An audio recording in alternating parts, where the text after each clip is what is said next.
Hey folks, today we're doing what you should start out with. This is for either somebody who's just getting into firearms or getting somebody else into firearms. This is not if you are already shooting and you've got a few different guns or you've been shooting at somebody else's guns for a while and you've got a background in it. This is not for you. This is for somebody who is either just starting out or is getting somebody else started. And I'm going to be really controversial here and make a very bold statement. I pretty much think that every new shooter in this day and age should start out with a Ruger 1022.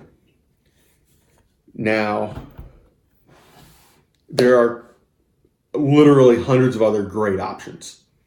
There are bolt action 22s, there are magazine fed bolt action 22s that will work absolutely wonderfully. There are any number of handguns, there are any number of other rifles. You could start out with an elephant gun. However, dollars for donuts, it is almost impossible to beat a 1022. Try to start with a 22. Not so much because 22 is so wonderful, but because the ammo is inexpensive and it doesn't recoil enough to interfere with shooting fundamentals. If you start flinching with a 22, you can see it and feel it immediately. If you're flinching with a 308, it's harder to self-diagnose. It's harder for somebody else to see unless they know what they're looking at. So a 22 is just always nice to have. This is my personal 22, Ruger 1022. I have a couple other 22s, but this one, simple. I mean, as you can see, there's not much aftermarket on this. I've got an aftermarket magazine release that I believe is now pretty much standard. And I have a bolt release in here. Again, I'm thinking that that's now a standard setup where if I just pull back, it releases. But those are easily done if you want to do them and are not required. So from the factory, cheap and easy. The other reason is magazines are cheap and easy. Now, this is the old style traditional magazine. It is a rotary magazine, so you're feeding in rounds from the top and it just turns. And it turns back the other way and feeds them one at a time. Just to cover basics, the Ruger 1022 is a semi-automatic 22 long rifle. It's basically carbine length. They sell them in stainless steel, blued steel, wood stocks, synthetic stocks, lightweight sporter barrels like this one, target barrels, with and without sights, with and without a rail on top. You can go all the way up to 100% custom, competition ready, crazy stuff. But something like this is very inexpensive. You will spend more money on ammo very quickly than you spend on the rifle.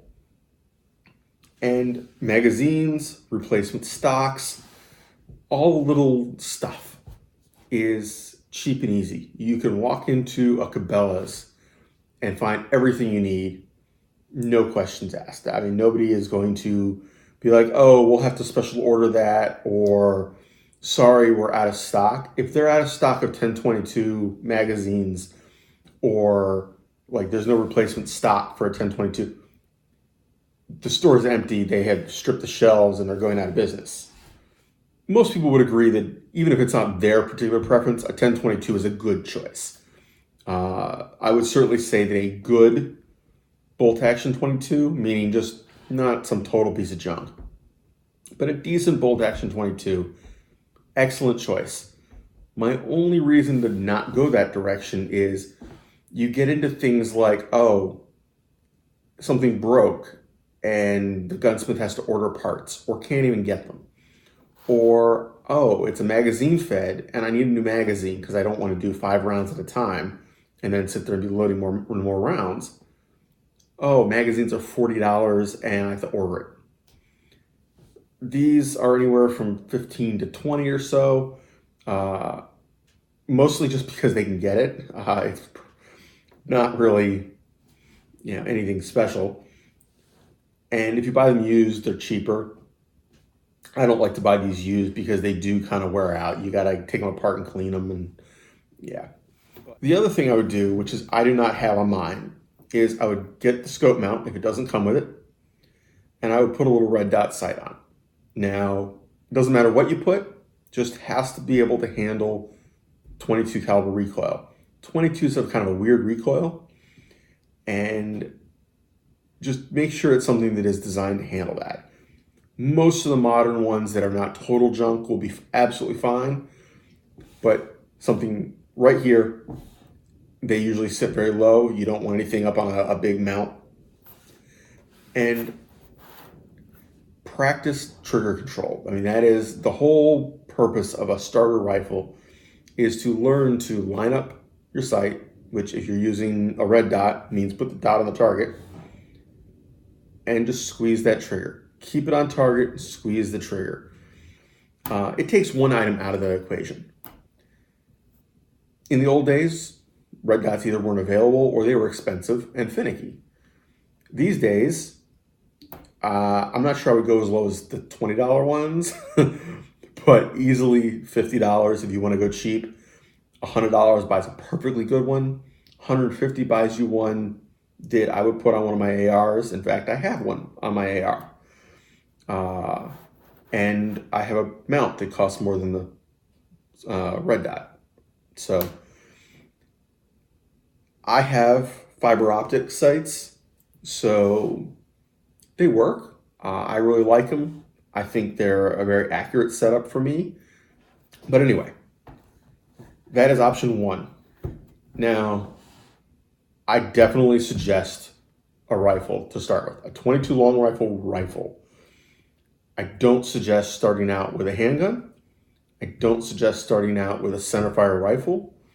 I think that you are much better off learning fundamentals of shooting with a regular 22 rifle. So, cheap, easy, great for training. If you decide that you absolutely want to do a centerfire and you live in a state that allows AR-15s, which is most, I live in a state where if you didn't already own one, good luck. There are certain ways around it, but for the most part, if you didn't already own it, you don't get it.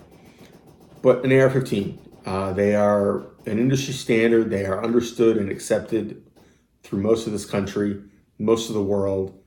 People know how they work. Lots of people can help you. There are a lot of different options out there. There are a lot of parts available. They are like the Legos of the gun world. Or as a common joke goes, they're the Barbie doll for men, because you can dress it up however you want. They're everywhere. Everybody makes accessories for them. If you want something else, I still say 1022 or something common. In the old days, that was a Marlin. That was a Winchester. These days, Tikka, CZ, Ruger. Ruger has an excellent version of their precision rifle that is in rimfire. It is very cool. It is double the money, if not triple. Doesn't do anything that this doesn't do. Just looks really cool, gotta say. But uses the same magazines, actually. It uses 1022 magazines. So if you want something cooler than a 1022, that is hard to beat. Anyway, I'm going to edit this because that got way longer than it needed to be. Take care, have fun, and stay safe.